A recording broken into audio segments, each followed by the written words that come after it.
এই ওয়াকফ বোর্ড তাদের মতো করে বলে যাচ্ছে এটা আমাদের জায়গা। আপনারা জানেন তামিলনাড়ু 1500 বছরের পুরনো মন্দির, সেটাকেও বলেছে আমাদের জায়গা।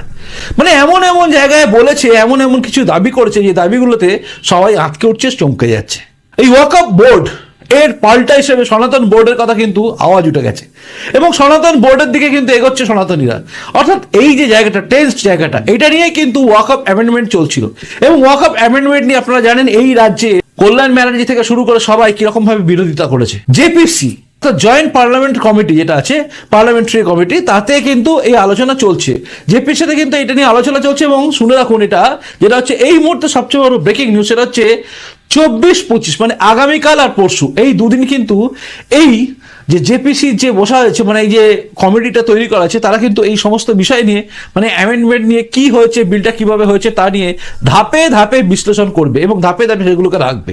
তার কারণ নরেন্দ্র মোদী যেটা চাইছেন সেটা হচ্ছে বাজেট সেশন যখন শুরু হচ্ছে, 31শে জানুয়ারি বাজেট সেশন শুরু হচ্ছে, তার আগে এটা নিয়ে কিন্তু এগোতে চাইছেন। অর্থাৎ বাজেট সেশনের মধ্যে কিন্তু এটাকে পাশ করানোর ইচ্ছে আছে নরেন্দ্র মোদী সরকারের এবং সেদিকে এগোচ্ছে কিন্তু এবারে। এই কিন্তু সবচেয়ে বড় ব্রেকিং নিউজ। আর একটা কথা মনে রাখবেন, এই ওয়াকফ অ্যাক্ট যেটা রয়েছে সেটা কিন্তু খুব মারাত্মক আমাদের পক্ষে, মানে আমরা যারা হিন্দু আছে আমাদের পক্ষে কিন্তু মারাত্মক।